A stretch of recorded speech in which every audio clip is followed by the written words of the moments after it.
Hello there, it's just me today. Well, I say today. I thought I'd record this to explain something in the last podcast me and Tina's did, where I mentioned people are making that wolf scene to be negative. I say people, I saw one person doing it, but, you know. So, I thought I'd talk about that quickly, because why not? So, there's this YouTuber called Reaper. He does, he talks about media terribly. Clearly, has not watched Doctor Who before. Well, probably watched it a few years ago because he thought it was woke or something. I don't know this guy. But he makes terrible videos about Doctor Who. Which become evidently clear. I hope to make evidently clear that he does not. He can't do media critique. He obviously can't. So I'll just get into it because he did a video about Wild Blue Yonder, and he tried to paint it as just like a woke episode, like a lot of people have tried to do, which is interesting to try and do with this episode because there's very hardly any social commentary apart from obviously the Isaac Newton scene, but that's not social commentary, that's just a gag. They just happen to use someone of Indian heritage as the actor for Isaac Newton, but you know. It's so his video comes off to a rocky start when he says, but the shit is still in there, and it becomes apparent straight away in the very first scene of the episode, where we see an Indian man in the year 1666 in England, which by itself is already fucking absurd. So, here we go. We're already in the deep end. We're 40 seconds in, already complaining about the Indian guy. Which isn't actually true. Nathaniel Curtis is British. His dad was just Indian. He keeps calling him Indian. I mean, I don't know if Nathaniel Curtis identifies as Indian. Identifies more with his Indian heritage than British. I have no idea. I don't know Nathaniel Curtis either. But which is gonna be funny in a little bit when he talks about a simple Google search. A simple Google search would have shown him that Indian people have been in England long before 1666, so it's not fucking absurd. So he's just wrong there, which I know. I'm pointing out factual inaccuracies in this. I know the very incredible critiques I'm making here, but you know, I'm just saying he's wrong, because obviously he's wrong. he's wrong. There you go.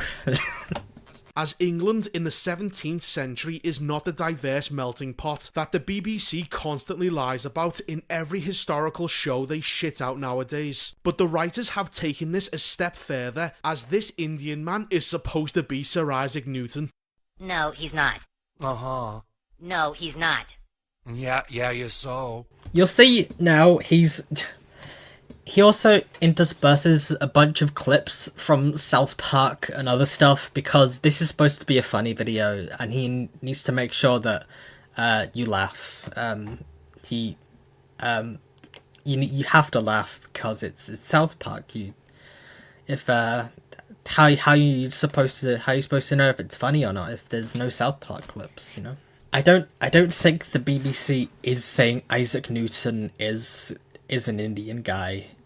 I think they just cast someone with Indian heritage because he worked with Russell T Davies before, so he's just an actor Russell T Davies knows. So, and it was for a cold open. I don't know how many times I have to reiterate that this is a joke. It's a joke. What if gravity, but it's mavity?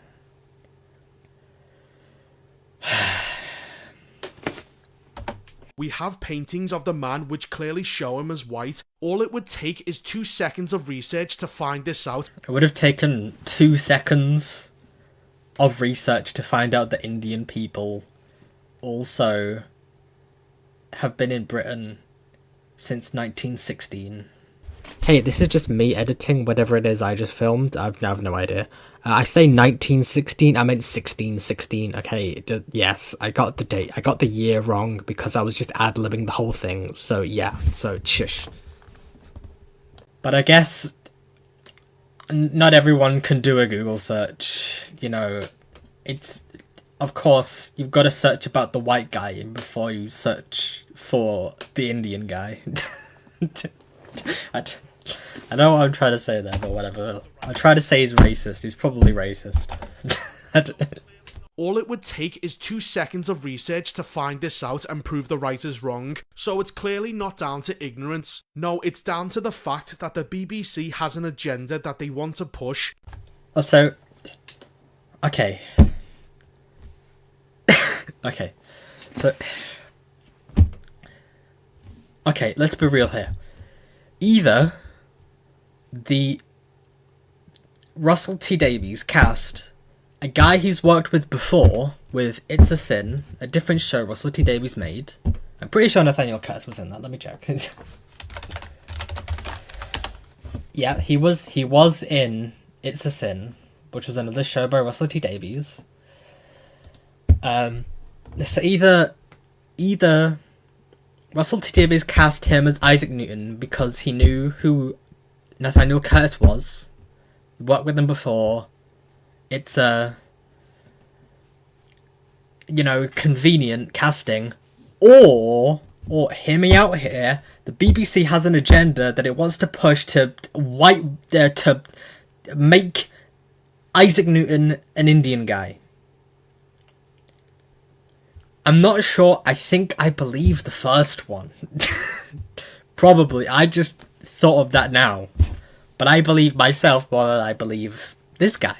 This shitty rewriting of history is all a complete load of bollocks, and yet they keep trying to pull this dumb shit on everyone. And he says rewriting of history. Who watches Doctor Who for history lessons? I don't think anybody has done that since 1963. When it stopped being an educational show when they invented the Daleks. I don't think people watch it.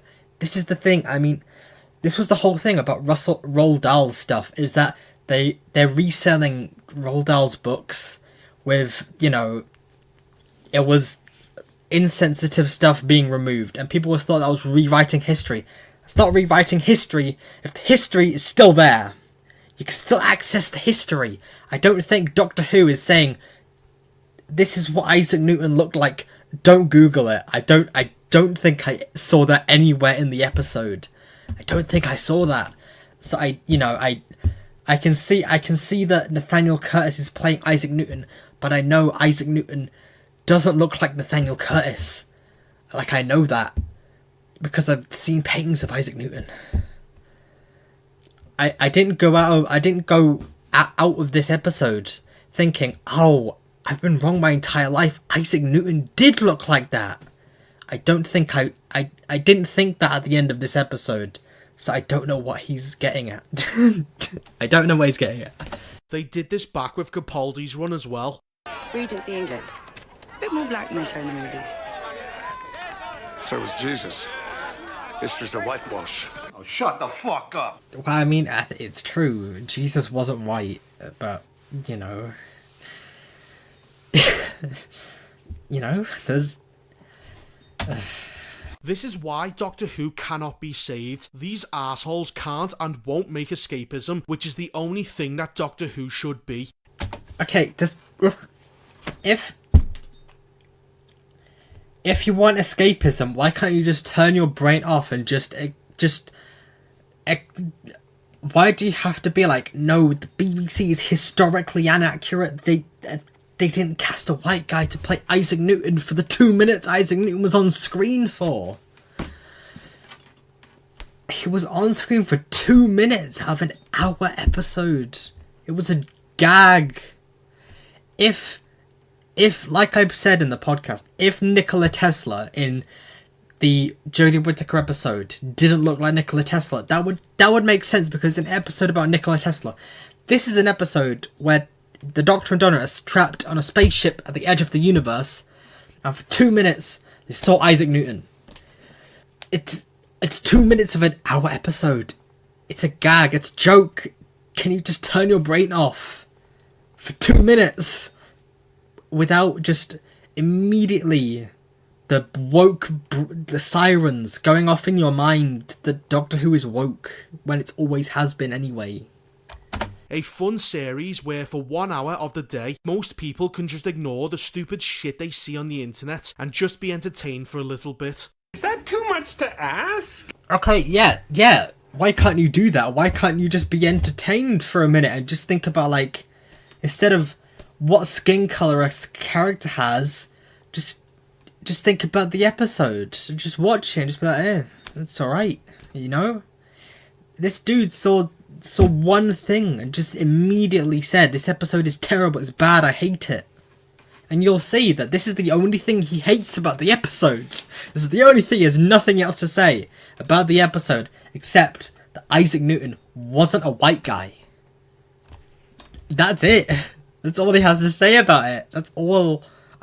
Seriously, that's all he has to say about the episode. Is that too much to ask? No, it's... Why can't you just enjoy the episode rather than focusing on this?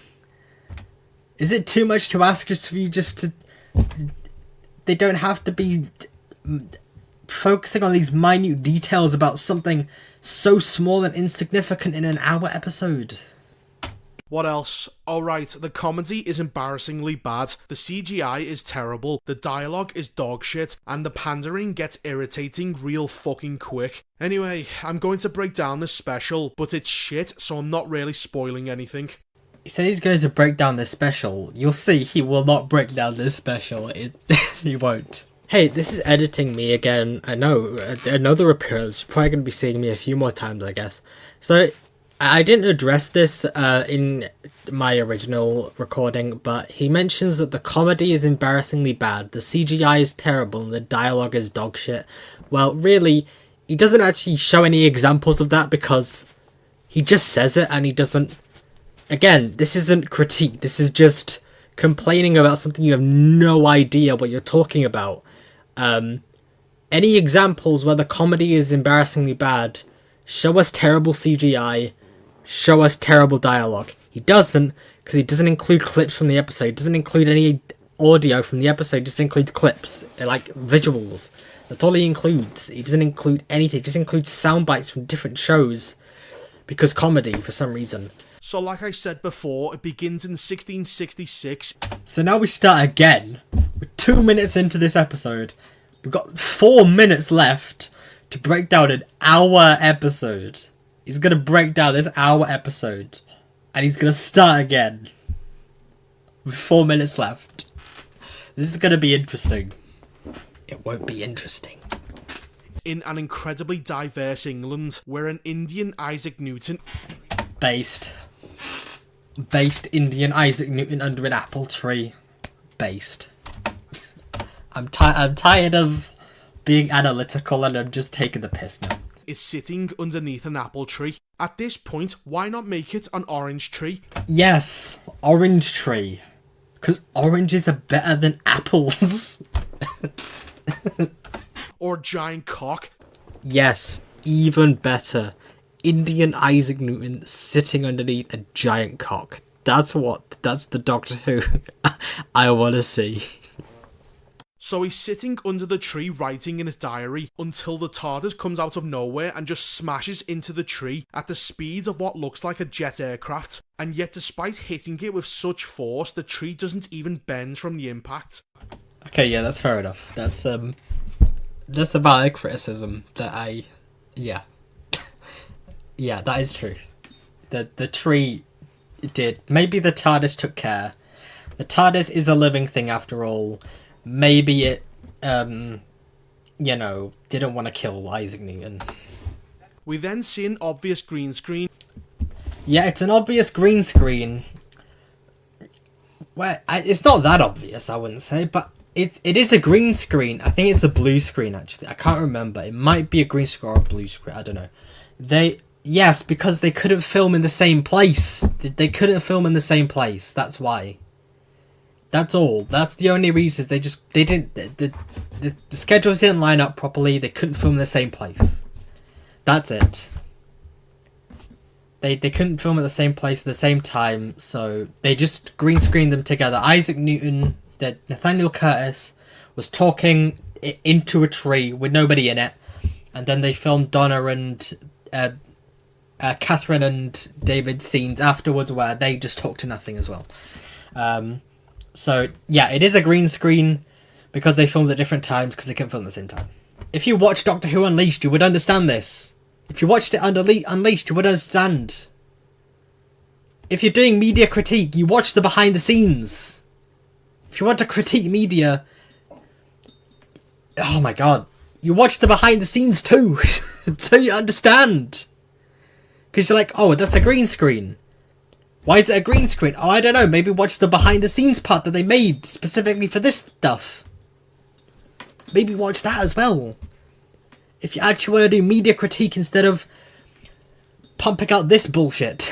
That's it. Oh my god. I'm just...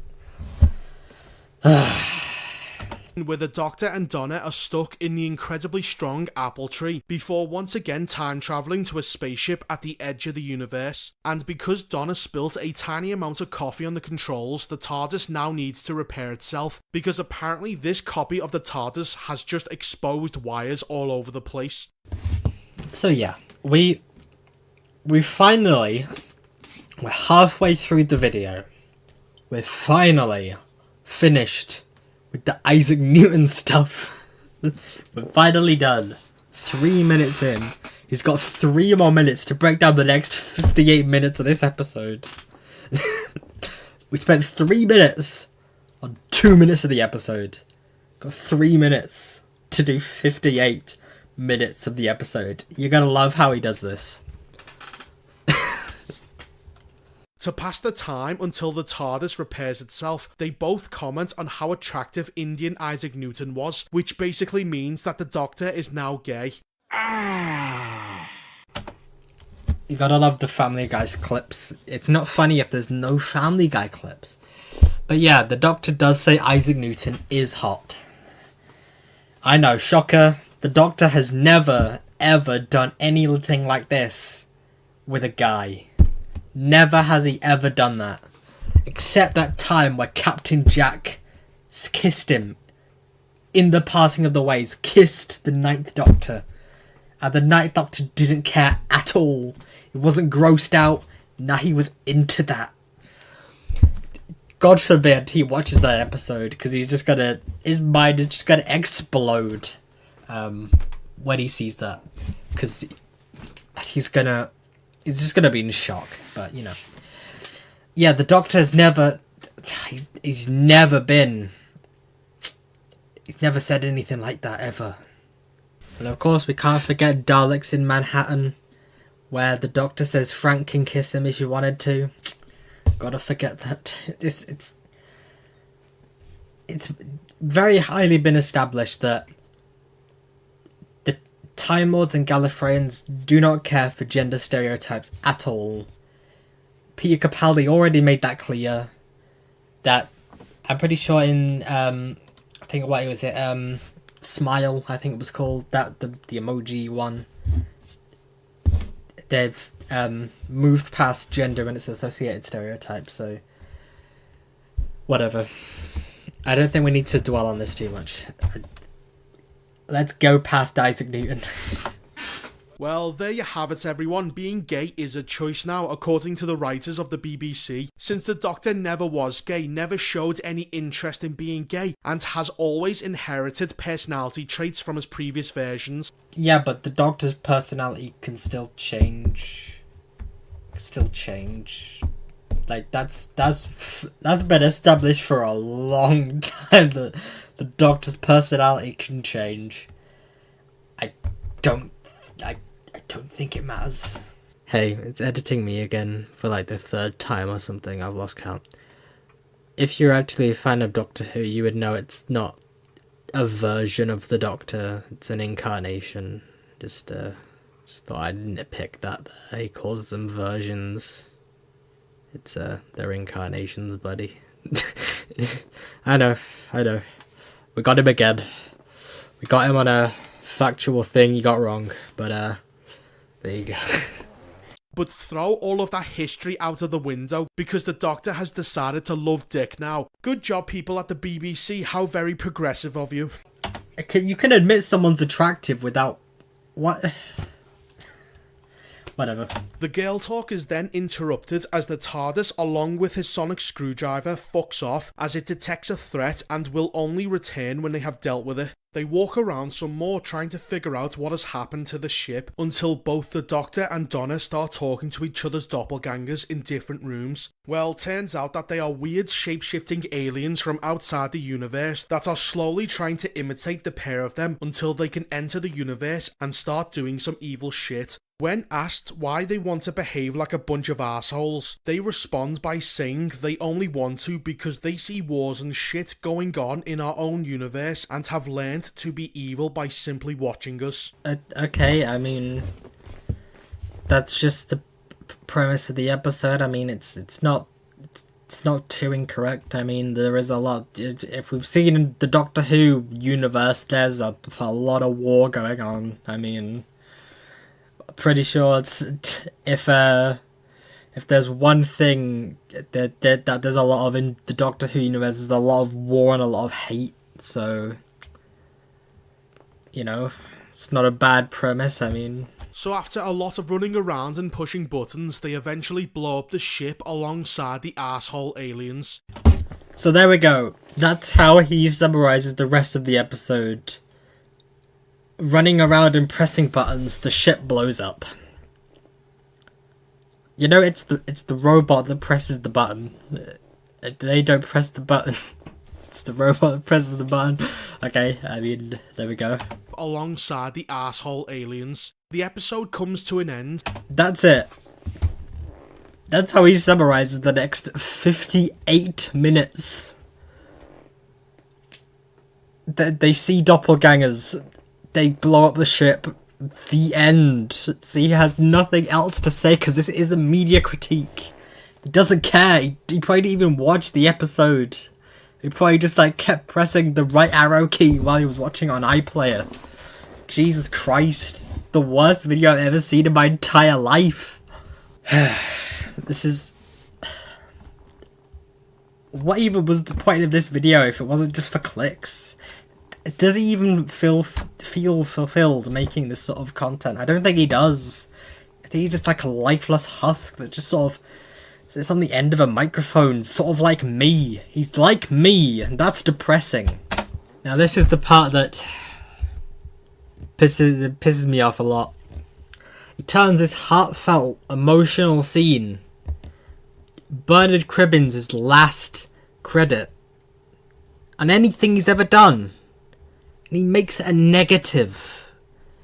He makes it a negative for some brain-fucked reason. It's annoying. He calls the Star Beast unwatchable, but this part of his video is so unwatchable. It's insane. When they return to London and meet Wilfred, who is waiting at the very corner they had left from earlier. Why did they return to a later point in time instead of just coming right back to when they left? That was the whole plan in the first place. She was only supposed to be gone for a few minutes. This is what I mean, is that he's never watched Doctor Who. Does he not know that the TARDIS can get it wrong? He doesn't know that. He doesn't know that the TARDIS can get there wrong. There's entire episodes of Doctor Who about the TARDIS getting there in the wrong place or the Doctor getting there at the wrong time. There have been entire episodes of Doctor Who with the Ninth Doctor. The entire point of, what is it, World War III? Or the two-parter, the Slovene two-parter. The entire point of that was that they showed up a year later. Well, not the entire point, but that was the start of the episode. This has been long established as well. He doesn't know Doctor Who. Reaper has never watched this show. He doesn't know. He doesn't know anything. He doesn't know that the Doctor's personality can change. He doesn't know that the TARDIS can get there in the wrong time, or the Doctor gets the date wrong. He doesn't know that. How do you not know that? If you've watched Doctor Who and think you're knowledgeable enough to do media critique for it. You don't. He doesn't. It's ridiculous. It doesn't make... Oh my god. It just annoys me so much. That was the whole plan in the first place. She was only supposed to be gone for a few minutes. He got it wrong. This has been long established before. Never mind that bollocks, because the next bit really pissed me off. This next bit is gonna really piss me off. I don't give a shit what Reaper thinks. Wilford is the only cameo people wanted to see. Yes. And a lot of people, Russell T Davies included, wanted him to do part stuff in the Giggle. It would have taken one fucking Google search to see that Bernard Cribbins was supposed to have lines appear in the Giggle. The next episode he was supposed to appear. But he just couldn't, because he died. He died. That's why. They couldn't because they didn't record it yet. They weren't filming it. And he was too ill. Literally died months later. It's not that they writ him out. You can literally look at the script. You could be able to see. You can see that he had a part in the episode. And it's not like they didn't include him either. In the Giggle, they use archival audio of him in the episode. Because he couldn't be there. Because he was dead. He died. He was ill. And he's only in the episode for a minute. Yes, because he was supposed to be in the next episode. This was supposed to be the linking part.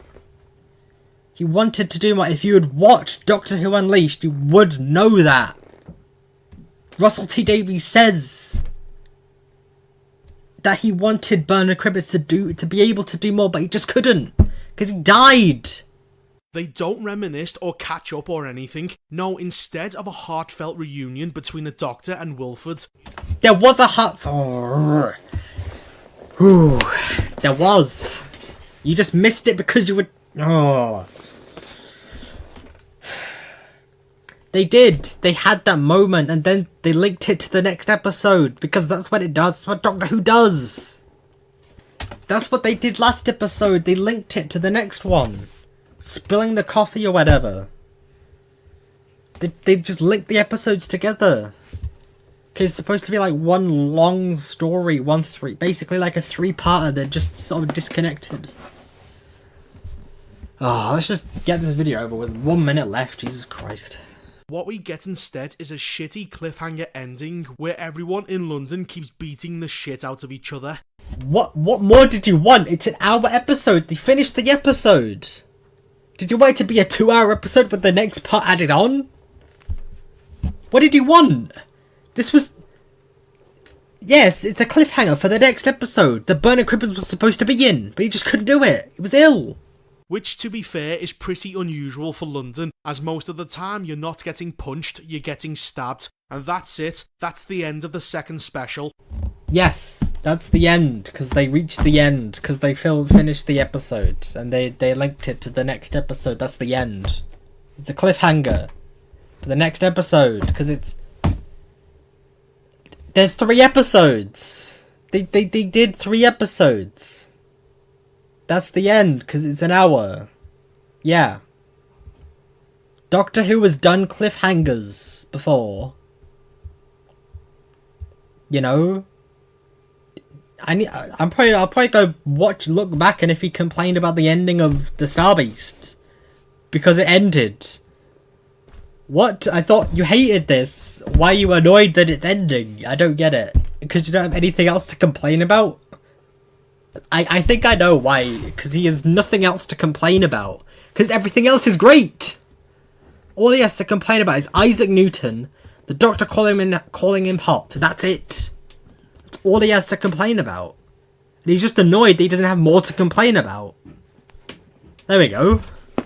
Think I understand what Reaper's entire channel is about. Then why did you watch it? If you didn't like the last episode, why did you watch this? Why do you complain about everything? Why don't you just watch stuff that you enjoy? And just show stuff you enjoy? Why is it always got to be about complaining about stuff you don't like? Why did you watch it? I know he knew he was going into this episode to complain about it. He just wanted to find stuff to complain about. That's it. This special wasn't as preachy as the last one, but it still had the stupid political messaging everybody fucking hates, which was what had ruined Doctor Who in the first place. What do you mean? It's always had the same political message. It's always been progressive. That's literally, it always has been. There's all of classic Doctor Who is available to watch on iPlayer. You can easily tell that Doctor Who's always been like this. Always has been. Even new Doctor Who, it's always been like this. Always has been. It couldn't ruin Doctor Who if it's always been like that. But the only thing in this special that I remotely even gave a fuck about was the meeting between the Doctor and Wilfred. And what exactly did they do with it? That's right, nothing. It was rushed and underwhelming. They didn't intend for this to be the last. They didn't intend for this to be the last time you see Bernard Cribbins on screen. They intended it for the next episode as well. Because they want. It takes one Google search. Just look at the script, it's available. You can read the script for the giggle. You can read what Russell T Davies wrote. You can Google it. And you can see Bernard had a part in it. But they just couldn't film it with him. They just couldn't film it. As they were more interested in setting up the next special that nobody gives a fuck about, instead of giving us actual meaningful time with Wilfred. And this is even more annoying since this is the last time we can ever see him, as unfortunately the actor has passed away. What a waste of an opportunity. Takes one Google search, like I've said, takes one Google search to see that Wilfred was supposed to be able to appear in the giggle. He was planned to have a part, but he just couldn't do it. He couldn't, because he died. Don't know how many times I have to say that. They wanted to. If you watched Unleashed, if you looked at the script, which you can look at, it's available for you to look at. They wrote for him to have a part in it, but I guess Reaper doesn't give a shit about that. It really doesn't. Wilfred was only in it to dangle keys for the audience, because that is all they can do nowadays, go back and rape your childhood. Russell is not going to save Doctor Who. The arsehole has drunk the Kool-Aid and is a staunch fanatic for the BBC's creepy woke agenda. Doctor Who is, has and always will be fucked. And that's it, that's the end. That's all he has to say about Wild Blue Yonder. Literally, one of the best episodes in many, many years. No, it's not good because Isaac Newton, not enough Wilfred.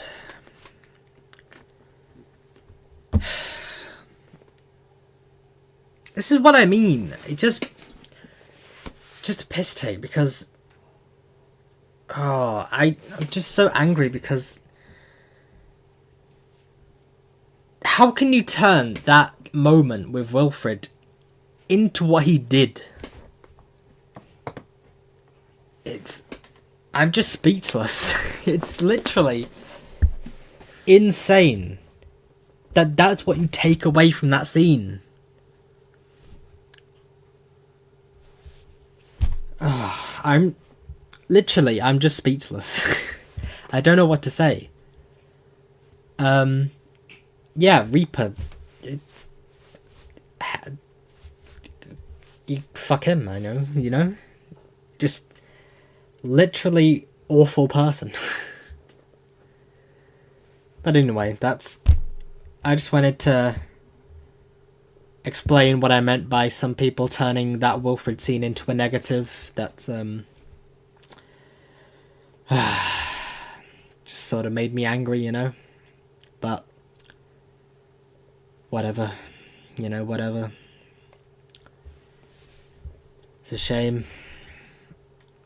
Oh well. Well, hope you enjoyed this depressing ramble. See you later, guys. See you in the next podcast where we talk about the giggle.